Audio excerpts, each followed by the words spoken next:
The Running Man is the upteenth adaptation of a Stephen King story in 2025, and, of those stories, the second this year based on one of his Bachman stories where contestants are brutally murdered on television. This time, the movie is helmed by English filmmaker Edgar Wright and follows Ben Richards, the everyman, as he attempts to survive 30 days of being pursued by hunters on a reality TV show called The Running Man. Welcome to The Running Man! The Running Man, the movie that has been released as it is, feels like a handsomely made movie by a journeyman director, but it isn't quite that. It's directed by Edgar Wright, one of the great masters of 21st century action cinema. Yes, there are still some whip pants and crash zooms, but there's a distinct lack of panache to The Running Man on a visual level. It looks janky at times. I get that Ben Richards is supposed to be an everyman, that being on the show is disorienting, but the cinematography and editing do more to conceal the actual practical stunts, lessening the visceral impact. Fast cutting, frantic camera movements, aside from one shot which is really cool, action shot more in close-ups than in wides where the audience would actually be able to see the full stunts. It was shot by Chung Chung-hoon, the guy who shot most of Park Chan-wook's mid-career films, like one of my personal favourites, I'm a Cyborg But That's Okay, and the poster child of 2000s Korean cinema, Old Boy. Based on the metric that this would be an action movie partnering those two up, I thought that the je ne sais quoi of The Running Man would be incredible, unique. But alas, it's conventional and kinda bland. Glenn Powell has that movie star quality. Stop filming me! The charisma, the screen presence, he has it, but it doesn't quite mesh with the character that the film tries to sell the audience on. Powell's a funny guy. That's the thing with him as a potential movie star. He works as a comic actor which, were this practically any other character in an Edgar Wright movie, might have fit in incredibly well. However, Ben Richards is supposedly the angriest man to ever compete on The Running Man, and that is where I find it hard to believe. Powell tries his hand at tough guy action bravado, but the best parts are when he's a fish out of water, dressing in costumes to avoid being seen. That's the thing. You want a man to wear costumes and put on funny accents, you get Glenn Powell.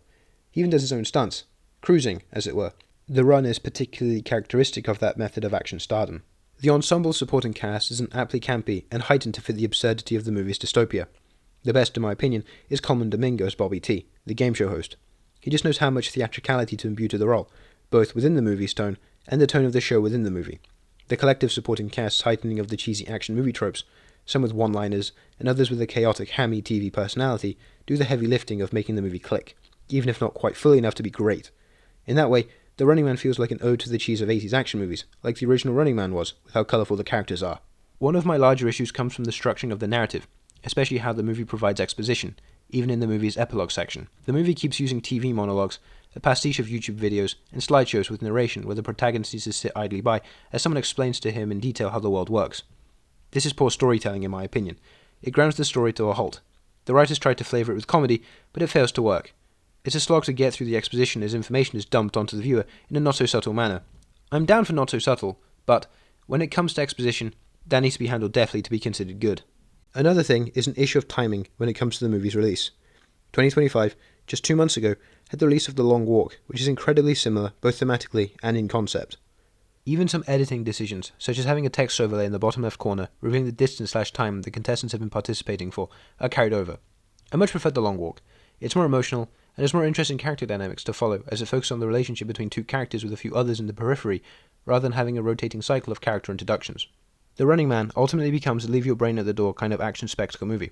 It has something it wants to say about a modern media-controlled society, but leaves it half-baked underneath a handful of fun action set-pieces, which are enough to lift it from the fate of being a bit boring.